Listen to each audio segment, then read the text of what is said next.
História dos meus mais antigos antepassados de quem muito me orgulho descender. 11 de julho de 969, morre em Kiev, Santa Olga, princesa de Kiev, minha 35ª avó, 6 vezes minha avó, filha de Oleg I, grão-duque de Kiev, personagem que surge na 6ª temporada da série televisiva Vikings. Santa Olga foi a primeira santa do reino de Kiev inserida no calendário católico bizantino. É considerada o elo entre a época pagã e a cristã na história das populações eslavas. Santa Olga, princesa de Kiev, nasceu em Pleskov, em 890 e morreu em Kiev, a 11 de julho de 969. Era filha de Oleg I, grão-duque de Kiev, irmão de Rurik I, príncipe de Novgorod, neta paterna de Gudoslav e de Umila. Olga, princesa de Kiev de origem vareg, os varegues eram vikings que se deslocaram, do século XI ao século XII, para o leste e sul da sua terra de origem, a Escandinávia, seguindo o curso dos rios da Europa de leste e fixando-se no território ocupado pelas atuais Ucrânia, Bielorrússia e uma parte da Rússia, e chegando eventualmente a Jerusalém, Constantinopla e Bagdá. Santa Olga, princesa de Kiev, foi regente do Rus, Kiev, ou Rússia de Kiev, pelo seu filho Sviatoslav de 945 a 960. Após o seu batismo, Olga assumiu o nome Helen. Olga é conhecida por ter subjugado os Drevlians, uma tribo de eslavos, que assassinaram barbaramente o seu marido, e primo, Igor I, grão-duque de Kiev.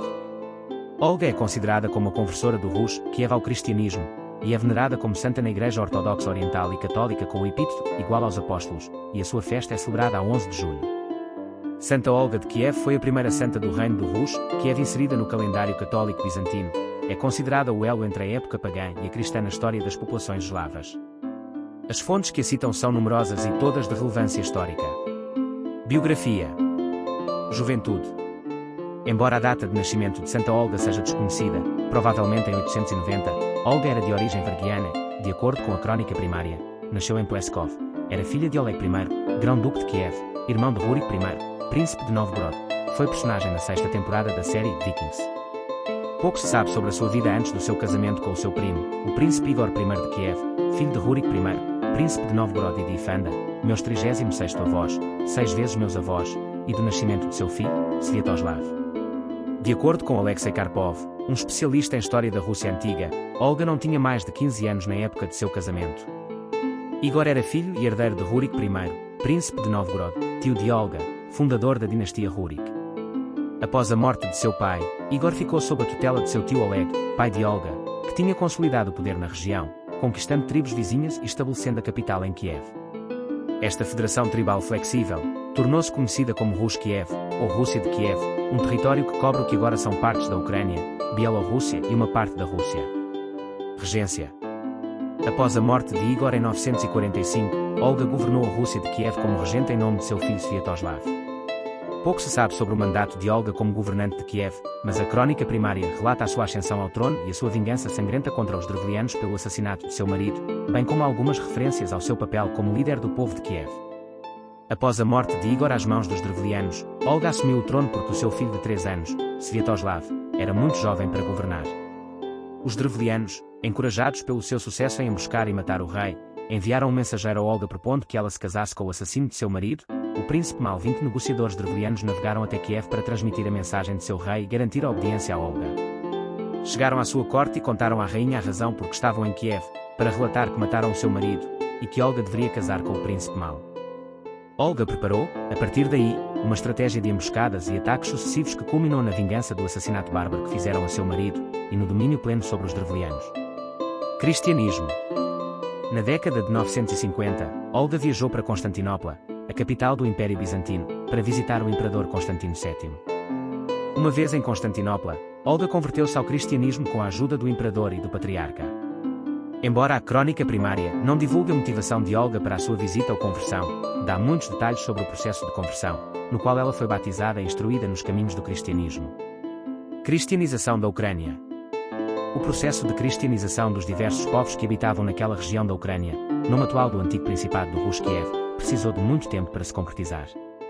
Assim foi com o Principado de Kiev, que nascera no século IX, e era o centro de um império que ia do Mar Negro ao Báltico, chegando até ao rio Volga.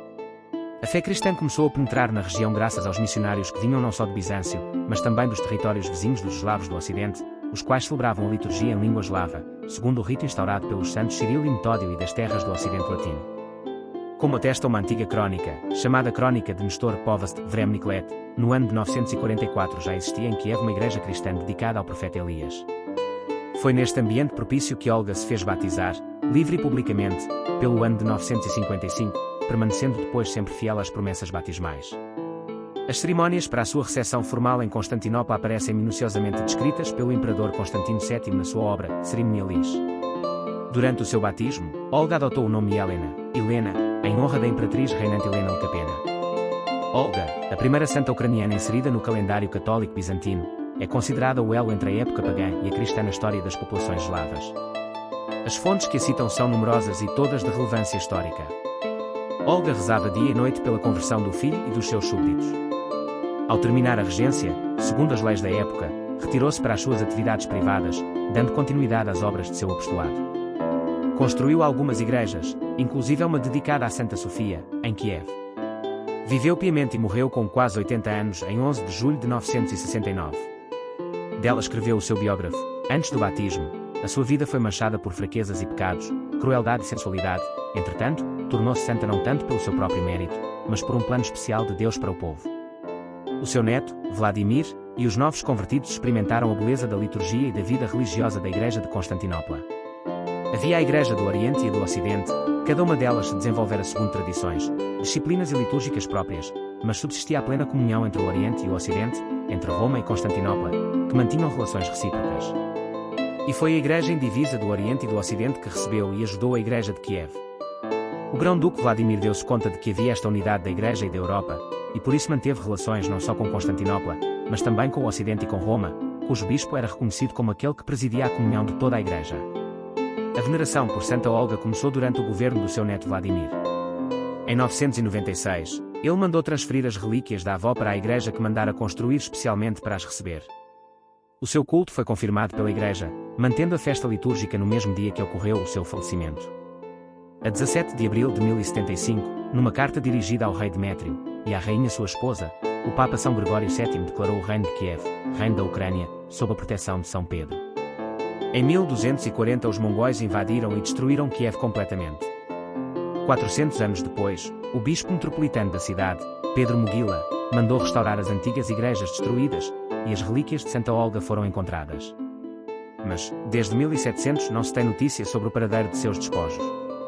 Morte.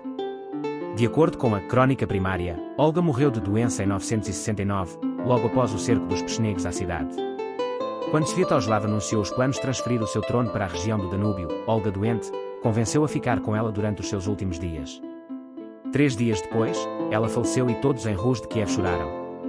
Sviatoslav anunciou à sua mãe e aos boiardos: não quero permanecer em Kiev, mas preferiria viver em Perislavets no Danúbio, uma vez que esse é o centro do meu reino, onde todas as riquezas estão concentradas: ouro, sedas, vinho e várias frutas da Grécia, prata e cavalos da Hungria e Boêmia, e das peles de Rus, cera, mel e escravos. 3 dias depois Olga morreu.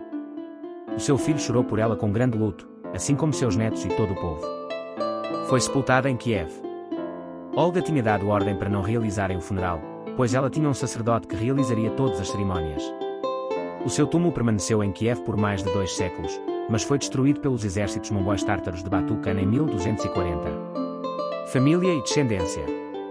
Do casamento entre Santa Olga, princesa de Kiev, e seu primo Igor I, grão-duque de Kiev, meu 35º avô, 6 vezes meu avô, nasceram Sviatoslav I, grão-duque de Kiev, meu 34º avô, 6 vezes meu avô, que casou com Predoslava da Hungria, e depois casou com Malusha Malkovna, minha 34ª avó, 6 vezes minha avó.